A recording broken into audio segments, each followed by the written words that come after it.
وَإِذَا قُرِئَ الْقُرْآنُ فَاسْتَمِعُوا کہا گیا کہ جب قرآن پڑھا جائے تو فَاسْتَمِعُوا لَهُ سنو، سننے بجے اور سنو، وَأَنصِتُوا خاموش چیلا نہیں، یعنی آواز مت دو.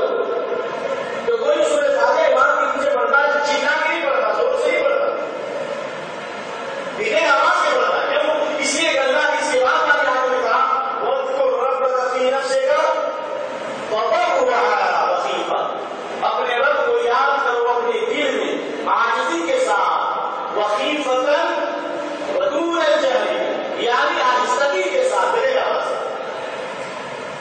بغیر آواز. سورہ فاتحہ جی میں پڑھنا ہے، اور یہاں نہ کرے کہ اپنے رب کو یاد کرو اپنے جی میں یاد کرو، اپنے رب کو اپنے جی میں یاد کرو. اور حدیث مسلم شریف کے ابو ہریرہ سے جب کہا گیا اِنَّا نَقُولُ مِنْ وَرَائِهِ الْإِمَامِ، ہم امام کے پیچھے ہوتے ہیں کیا کریں؟ تو کہا گیا اقرأ بِنَفْسِكَ، اپنے جی میں پڑھو. یہاں بھی اللہ کی دعوت کو پڑھو اپنی نفس سے، اپنے جی میں پڑھو، اور وہاں بھی کہا ہے اقرأ بِنَفْسِكَ کیا کرو. دیکھیے ابھی میرے سامنے ہے کہ مسلم شریف کا ترجمہ ہے، یہاں کوئی آدمی ہے جنہوں نے پیش کیا تھا کہ اقرأ بِنَفْسِكَ نفس کے مطلب ہے کہ معنی پر غور کرو. دیکھیے یہاں پڑھنے کے بارے میں اور ترجمہ ہو رہا ہے کہ اس کا معنی پر غور کرو. پھر تدبر کا تعلق دل سے اور دماغ سے، اور ذکر کا تعلق زبان اور دل دونوں سے. زبان کو حرکت کرنا ہے. اگر اقرأ بِنَفْسِكَ کا مطلب ہے کہ معنی پر غور کرو تو اس کا مطلب قرآن کو پڑھنے کی ضرورت ہے، وقت پر کافی ایسے معنی کو غور کرتے رہو تاکہ ہو جائے. جبکہ اللہ نے کہا کہ اپنے رب کو یاد کرو جی میں، یعنی بغیر آواز کے. انہوں نے لکھا اپنی اس کتاب کے مقدمے میں کیا لکھا تھا، غور سے سنیے، میں سناتا ہوں انشاءاللہ، غور سے سنیے، میں اپنی بات سناتا ہوں انشاءاللہ. لکھتے ہیں وَمَنْ نَظَرَ بِعَيْنِ الْإِنصَافِ وَقَامَ فِي بِحَارِ الْفِقْهِ وَالْأُصُولِ مُتَجَنِّبًا الِاعْتِصَامَ وَجَدَ أَنَّ قَوْلَ الْمُحَدِّثِينَ قَرِيبًا مِنَ الْإِنصَافِ وَكُلَّمَا أَسِيرُ فِي شُعَبِ الْإِخْلَاقِ أَجِدُ قَوْلَ الْمُحَدِّثِينَ أَقْوَى مِنْ غَيْرِهِمْ كَيْفَ لَا وَهُمْ وَرَثَةُ النَّبِيِّ وَنُبَّاءُ شَرْعِهِ حَشَرَ اللَّهُ فِي سُورَتِهِمْ وَأَمَاتَنَا عَلَى حُبِّهِمْ وَسِيَرِهِمْ. کہتے ہیں کہ جو عدل اور انصاف کے ساتھ کتاب و سنت قرآن و حدیث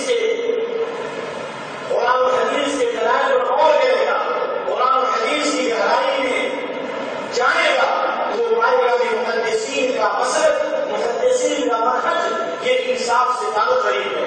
اور جب تک میں فقہ اور حدیث فقہ کے اندر ہم نے نقطہ سنجی کی اور ہم نے دقت سے کام کیا تو میں نے محدثین کا منہج سب سے زیادہ قریب پایا. کیوں نہیں؟ وہ نبی صلی اللہ علیہ وسلم کے وارث ہیں اور آپ صلی اللہ علیہ وسلم کی شریعت کے جانشین ہیں. اللہ تعالیٰ ہمیں کی جماعت میں شامل فرمائے اور انہیں کی جماعت میں اللہ تعالیٰ ہمارا حشر فرمائے. یہ قول ہے اللہ تو معلوم یہ ہوا کہ محدثین کا جو منہج ہے یہ ائمہ کرام کے تابع نہیں ہے کہ وہ منہج کے ائمہ سے پہلے، جیسا کہ شاہ ولی اللہ محدث دہلوی اپنی کتاب ترجیحات میں لکھتے ہیں کہ اس دور کے مسلمان جو 24 ہجری کے مسلمان 24 ہجری سے پہلے جو مسلمان تھے اپنے شہر کے قاضی سے عالم سے فتویٰ پوچھ کر عمل کیا کرتے ہیں اور لکھتے ہیں اپنی کتاب حجت اللہ عبادت و محسوسات میں أن الناس كانوا غير مجمعين على التقليد الخالد لمذهب واحد بعينه. جانبوں کی 24 ہجری سے پہلے تک تمام امت کسی ایک امام کی تقلید پر جمع نہیں تھی، سب کے سب کتاب و سنت پر جمع تھے. بلکہ انہوں نے اپنی کتاب حجت اللہ میں لکھا کہ قرآن و سنت کے اوپر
مضبوط بنیادوں پر قائم ہوئی، یعنی